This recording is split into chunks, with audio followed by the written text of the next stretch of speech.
Hi, welcome. My name's Molly. I'm Eric. And we are doing a podcast.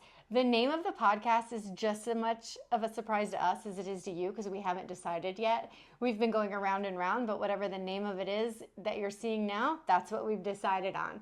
We are committing to doing a 52-week podcast, one podcast a week for the year of 2026.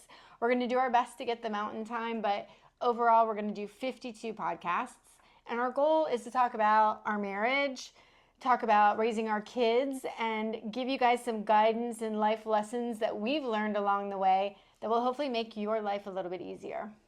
Yeah. Sound fair? Yeah. We've been married 22 years. We have two kids, 23 and 20 years old. And so, we've got a lot to talk about. We do have a lot to talk about. So we wanted to kick it off this year. It's the beginning of January, and we started thinking about New Year's resolutions and what are our resolutions. The biggest resolution for us is to do this podcast. Yeah. And that's huge. It's something that we've never even thought about until maybe a month ago we started talking about it. And we said, let's just challenge ourselves to do it for 52 weeks. And it might only be our friends and family. And so hi to everybody that already knows us. Because you might be the only ones watching. So let's talk a little bit about goals and resolutions. Yeah, so we wanted to come up with an idea, or at least our first episode on a topic that, is relevant to what we're going through right now. And obviously today we're in the first week of January. And so we wanted to talk about, New Year's resolutions, goals, some of the things that we've done over the years, some things that we've planned to this year besides the podcast, and kind of want to talk about also not just us as a married couple and our family, but personal resolutions as well. Things that we've totally failed on, some that we repeat almost every single year. And things that we have done that have been successful. Right.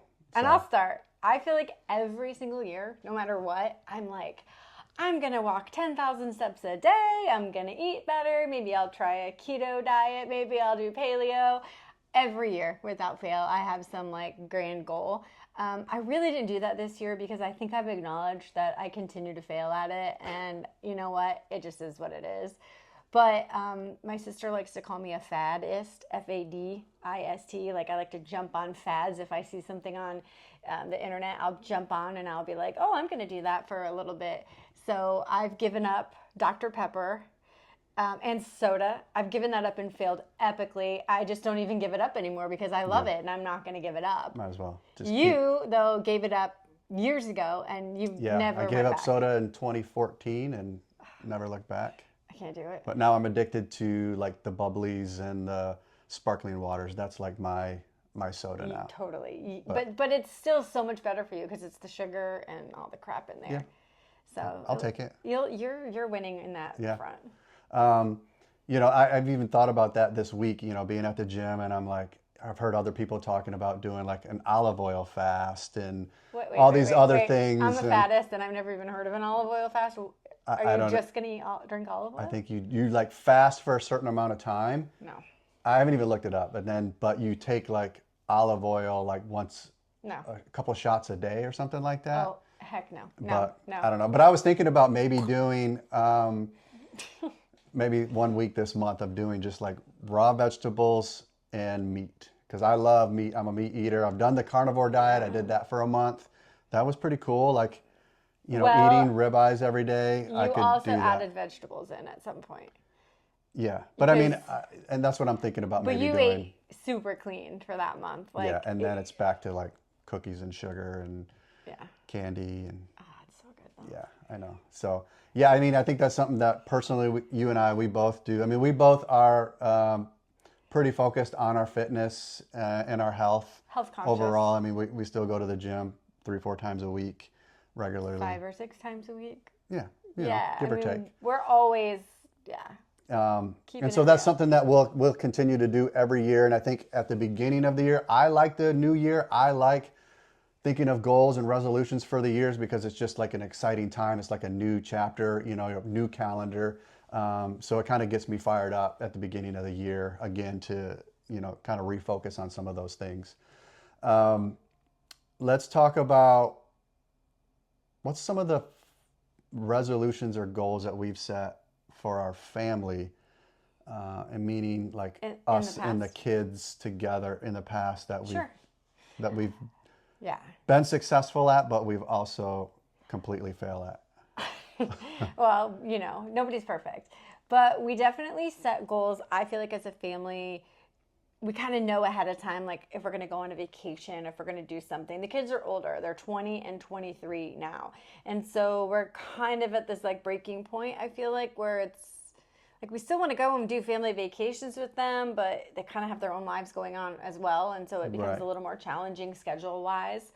But in the past, we've always set our goals of like, this is what we're going to do this year. And we are planners. I feel like we're very Yeah. big planners. We've really gotten even more and more into planning things out and kind of somewhat structuring our year in a way. Yeah. You know what I mean? I think a lot of times we will look at the year ahead and things that we know that are going to happen, depending on the age that the kids were at that time, Right. they're going to graduate from high school or they're going to go off to college or they're going to be on a travel soccer team this year. You kind of have to plan those things out. And then we did a lot too on like, oh, so-and-so's getting married this year, or We so-and-so's know we're having a going- high school graduation this year. So we know we're making a trip to Michigan or we're going to somebody's Virginia wedding. Beach or yeah. Right, exactly. So Yeah. But it's kind of a little up in the air this year. We've got other big goals that I think we'll talk about that are going to supersede those goals in the sense of, so in the past, I feel like the goals that we've probably failed at, and just, having that intention to be more present with the kids. It's so, like, you're so gung-ho about it, and then you're just not. it's hard. It's really hard. It's really hard. And that phone and those devices are just such draws on our energies and our attention spans that it's really hard to get away from it. Those algorithms are pretty locked in on keeping you engaged. And that leads to another goal, is really trying to get the kids off their phones. Right. It never happens. And that's actually something that I'm really focusing on personally this year is trying to not spend so much time on my phone. I started it like a month ago and it's going okay, but what I'm trying to learn is if I'm leaving the house and I don't need my phone, to leave my phone at the house. So if we're gonna go out to dinner, that just gives me anxiety. I know, like but you I have to my try phone. it. Like if you're going out to dinner, you can leave the phone here, or even simple things like going and walking the dog, the phone stays here. Going for a walk on the beach, the phone stays here. I'm listening to a podcast. I'm listening. I just can't. I can't do that. I don't like can't being. do that. I could do that. You I have- don't. I choose not to do that.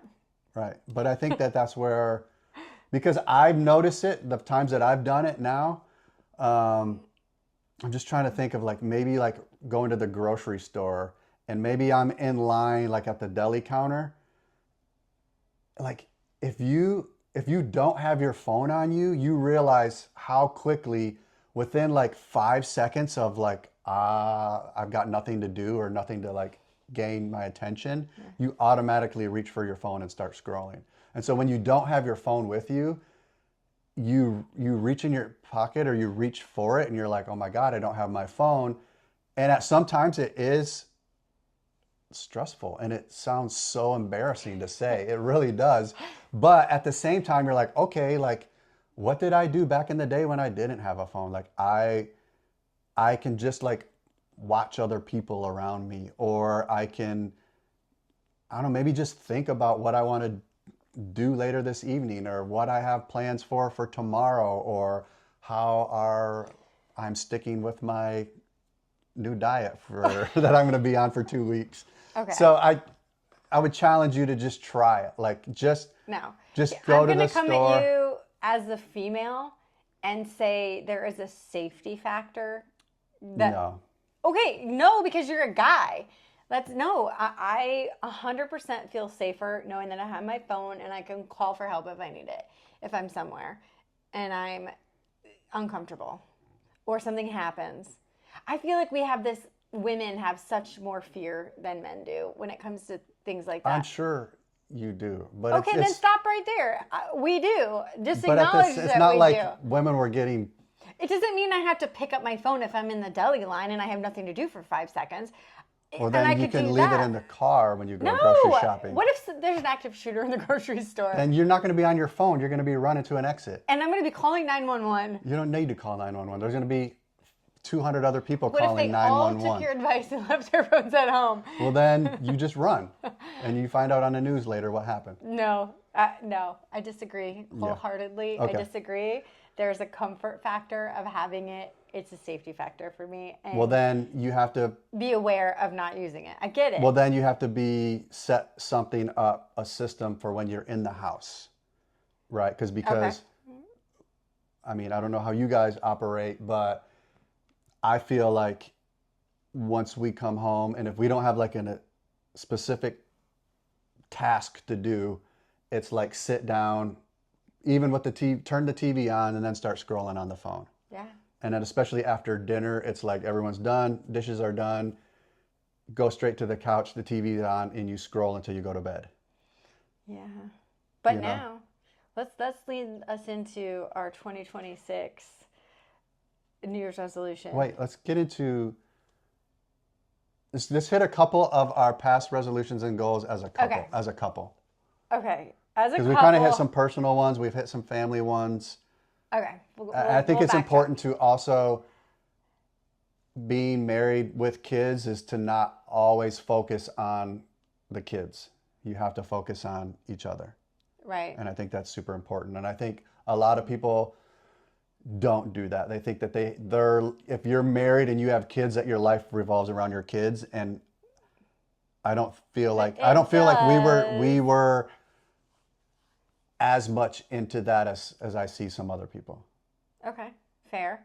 And so that leads us to failed resolution as a couple, date nights. We have good intentions of let's go on a date night. How often do you think we go on date nights? Monthly. How many times a month? I was going to say once every 3 months, like an actual date, not just like, hey, let's go grab Food. Jersey Mike's after we go grocery shopping or something. I wouldn't qualify Jersey Mike's as Well, a date. I'm just saying, like, No, I hear you. where you're not going to have kids present, Right. you know? Yeah. So I would say like every couple months. We're just not good at that. And we've tried to make it intentional, but it just doesn't happen. And clearly it seems to work out okay for us. But I think it's important to try to book that time, schedule that time with just you and your spouse. Yeah. To go and do something, even if it's just for like go grab coffee and hey, let's catch up on life. Like, how are you doing? Well, that is kind of a big difference since we moved here. So we've been in St. Augustine for about 18 months. We moved here from Flagstaff, Arizona, where it's 7,000 feet elevation, gets cold, gets snow. Here we're at the beach, and we walk and talk way more now than we did. But we did before too, because we would walk the dogs. Yeah, but we're in a different space than a lot of other couples where they have younger kids. True. You know? But we still find that time. We carve Right. it out. We make it happen. So maybe that walk and talk, it kind of replaces a date night, you know? Yeah. That's my thought. All right, another big one that we've succeeded and then failed is being debt-free. So we have for sure been debt-free 3 times. 3 times. We've been debt-free 3 times. We're in our third time. Are we currently debt-free? Yes. Okay, we're currently debt-free. See, I don't really pay attention. That's probably why we go back into debt. So we did the Dave Ramsey program. What was that? 2014, we started it. 2014, we started it, and it was awesome for us. Mm-hmm. Totally changed the way we looked at money. Totally changed the way we spent money. It was a huge eye-opener for us. We could do a Massive. whole episode We could. on that, If which you're we should, because interested, I love talking about that stuff. all day, every day. He wants to talk about when we go on walks, I have to be like, we're not talking about money anymore. But yeah, for sure. That was a huge, really, really great opportunity that kind of, when you are seeking something and then all of a sudden a teacher appears. I felt like that was the Dave Ramsey for us. It was just, it came at the right time. And then I heard about it from 2 different people, and then we started looking into it, and it was like, oh my goodness, this is exactly what we need. We did it. And how long did it take us that first time?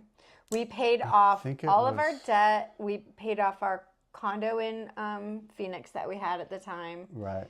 Over a year, but not terribly much over a year. I think it was around 2 years. Yeah. Okay, 2 years. But we paid off, and that was we paid off. I think like 60,000. Yeah. Because that included, we had just a small amount of debt on a property that we owed. I think that was like 30,000 or something like that. So we threw that into there. But yeah, I mean, we were debt free, and we were like, we're never going back. And then we went back and got out and went back. And I think some of it is just not paying attention, trying to just like strategic, getting ahead of ourselves. And some of it was like the things that we did for the kids, because, you know, these last few years of them finishing high school and trying college and trying different schools and professions and paths and ideas. And we really invested a lot to allow them to have those different experiences and opportunities and for sure, and failures. And so we were happy to do that. Like to us, you know, people might go, oh, you were debt free and you went back in, but we were like, it's cool because we want them to learn those valuable lessons from what that afforded them for sure. Yeah. So we're currently debt free. Yeah. And I think it should be easier because we don't have so much unexpected with the kids. Because now, like our son, he works full time and has his own job. Our daughter, she was full time. Entering her senior year of college. Yeah. She's got 1 more year left of college, has kind of a path that she wants to take, which is going to set her up well. She's going through college. She's going to be debt free. We are paying for her college. Yeah. Because we feel like that's a huge gift to give her, to have a debt free experience. Anything beyond the 4 years that she does, she's going to incur the debt for that. But still, in this day and age, to have your kids go through college debt free is a blessing. I mean, you hear about student loans from people all the time and how challenged kids are to not be able to get ahead. And we've kind of given our kids that opportunity to do their schooling, to take time to save some money, especially Ethan, our oldest. He's 23. And he's had a chance to live with us a little bit longer so that he can save money. Yeah. And neither one of our kids are doing the traditional 4 years at a university. Well, Charlotte is. No, she did the community college, and then she worked full time, and then now she's finishing up online. She'll have a 4-year degree is what I was thinking. Right, yeah. Yeah. But it's not like she went in as a freshman, did 4 years somewhere. Yeah, true story. Yeah. All right, you're right. So, okay, let's talk about 2026. We're in it. I know. Here I'm it is. Excited. I love this time of year. I know you do. I'm surprised you haven't done a vision board yet. I have one, but I just did a new vision board back in, I think it was in like July. Was it? Okay. Because I went like a year and a half without a vision board. And ironically, I kind of like have gone through this like weird, just like trying to figure things out. And I think maybe that might have been part of it. I don't know. But I like vision boards, so you should try one. Yeah. I don't do one, but I've seen yours over the years. And some of them, a lot of it has come true. You've manifested it for sure. Yeah. All right, 2026. So just to recap really quickly, we bought a duplex in 2024. Mm-hmm. And it is 2 units next to each other. We're 2 blocks from the beach. It is 900 square foot in each unit. So it's 2 bedrooms, 1 bathroom. It's tiny. And we currently have both children living with us. This is temporary, only for 2 more weeks, but we have both children living with us. And 2 dogs. We have 2 dogs, and it's tight. So that's our current living situation. And I don't even know why I was talking about that, but it just kind of gives you some perspective on like where we're thinking of, where are we going in 2026. And so one of the big things is that we have always told Ethan when he is 24, which he's going to be 24 this year in August, he has to move out and buy a house, and he's got to flee the nest, and he's got to start his own thing. And I think that's a really fair goal. And that's been a goal. And he's known that goal for years. This is not like we're springing it on him. We are really giving him the opportunity to save money and get ahead, which we acknowledge not a lot of kids get this opportunity at his age, because he has a good job. Like Eric said, didn't go the traditional route, went a trade school route, has a good job, makes good money, has a decent amount of savings. And so our goal for him in 2026 and us is to have him have his own place. Yeah. And so it's a little nerve-wracking because you never want to like push your kids too far, or make them take on something huge financially that would make them uncomfortable. But like I said, we've talked about this for a couple of years. We help him with his finances and saving goals and how to think about the future. We've been talking about different types of properties. We actually went and looked at like 3 different properties yesterday because we just want him to have such a wide range of ideas and thoughts, and kind of when a it comes comfort level too, right, like, to just think of where you might want to buy, what you might want to buy. And so he will probably look at buying in May or June this year. So we're excited for that, and that'll be a big change for us because he will have his own place, so we'll have one less person in our tiny little side of the duplex.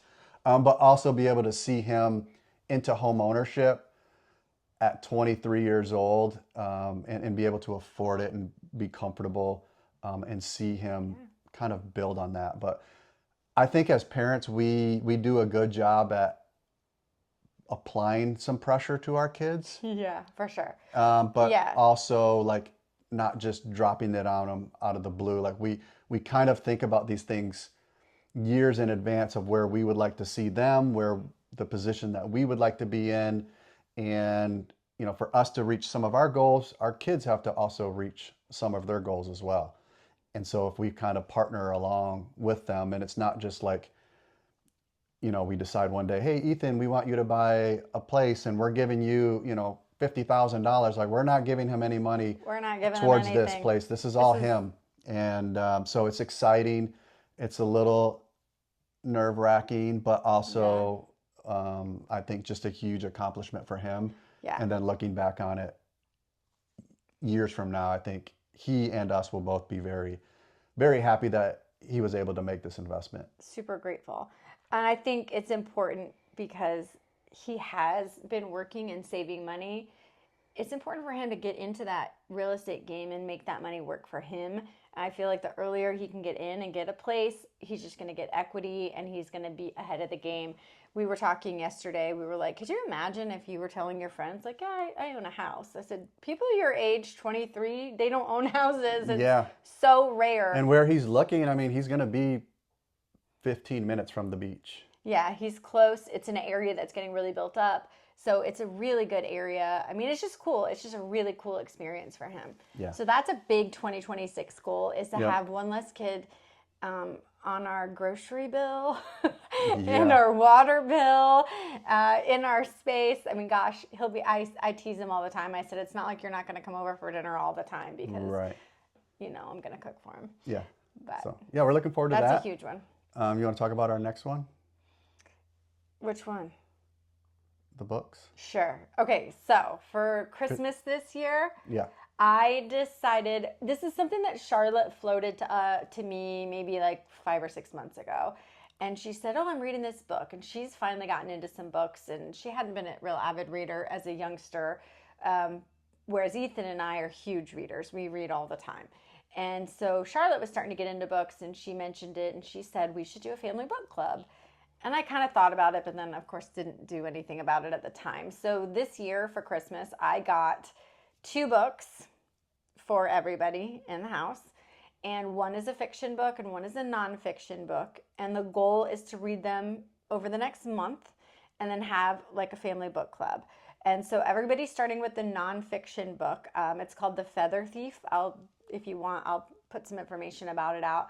But it's a book about it's got history, it's got a little bit of mystery. It's just kind of it's supposed to be a very interesting read, but it also teaches you some stuff along the way. And it's about a heist, I guess, if you will. Yeah. It's kind of an interesting book. And so when I was looking for books, I was like, I want something that's going to grab their attention and not make them hate me that I made them do a book club.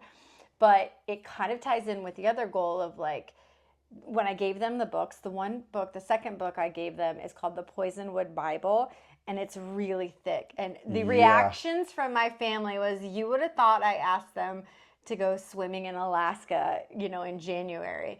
They were like, oh my gosh, we can't, this is too much. This is a book, big book. And I said, well, put down your phones, spend a half an hour every day reading, and before you know it, you'll be done. Yeah. And so it kind of ties in with that, like, get off your phone. We're not going to read on our phones. I have actual books, and we're going to read. And then, our goal is to have critical thought discussions, because I think it's really important for them to be able to like think critically about things that they're learning or reading, or just the world in general. Like, we do talk about things we see on the news, and I'll say that can't be true, and then I'll say this is why I don't think that could be true, because it's a biased opinion that we're hearing one way or the other politically, and we talk about those things. So I wanted to keep encouraging that train of thought and thinking, and continue questioning things, and not always just take things at face value because they get so much information from their phones. I want them to be able to think critically. And so that was the goal behind this. And so there's 12 months in the year, and the goal is everybody goes and for a month, like the next month. The next month is my month, so I get to choose a book. 2 books. 2 books. Fiction, nonfiction. So yeah, pick 2 books for everyone to read. And I like it. I like the idea. I wish I would read more. Sometimes I'm really good. Sometimes I'm not. But this forces me to do it. And so. And it's been really cool to come out here and see the kids like reading instead of being on their phone. Like that has been like kind of delightful for me. Yeah, and then to talk about different things as a family. Yeah. I think to kind of hear their perspective on certain things, but to also hear our perspective is good. And again, it's one more conversation over dinner that we get to have with our kids in this day and age, which sometimes is difficult to do when you're so busy. So it is. So we're excited about that. I'm excited about that. And I'm sure we'll have an update after our first book club. So we'll tell you how it goes. Yeah. But yeah, I'm probably like a third way through the first book. And I'm about there too. So. And you're learning stuff you would have never thought about. I would have never thought about some of this stuff ever in my whole life. Yeah. Ever. And now you're like, oh, okay. Now I know something about that. It's pretty interesting. It's very interesting. We'll have to just put every book on there. Okay. We'll just keep letting you know what books we pick. Yeah. So that's a huge 2026 family goal. And I have a feeling that one's going to work, but we'll let you know. Yeah. We'll keep So that's kind of our goals, family-oriented goals. I think those are, 2 big ones. 2 big ones that we'll probably focus a lot on. Personally, for us as a couple, is not date nights. We can try date nights, but it's not gonna happen. Staying debt-free, I think, is a huge one for us. Yeah, absolutely. That we really want to continue because we're kind of in a good rhythm right now. We are. And if we can maintain that, that would really, really help us. We're in a good rhythm with saving for retirement and just trying to get ourselves to a point where we feel comfortable that we can retire one day, because Eric luckily has a pension. I have 401ks, but it's just been, it wasn't something we thought about or really invested in earlier in our marriage, and we kind of got a little late start, I think. But now we're getting somewhere with it, which is really gives me a sense of peace, I think. Yeah. And I think thinking about being debt free and some of the other things that we're doing, one other potential thing that we're thinking about is maybe purchasing a property. What that is, we don't quite know yet, but it's on the radar. Let's talk about what you want it to be versus what I want it to be. Let's wait until we figure out our budget. Then we can discuss it. Wait, is the budget going to make a difference in what Yes. you want it to be versus what I want it to be? It could. Because I'm open. Are you? I'm open. Well, that remains to be seen. Yeah, we'll follow up on that So there's later. always a threat to that.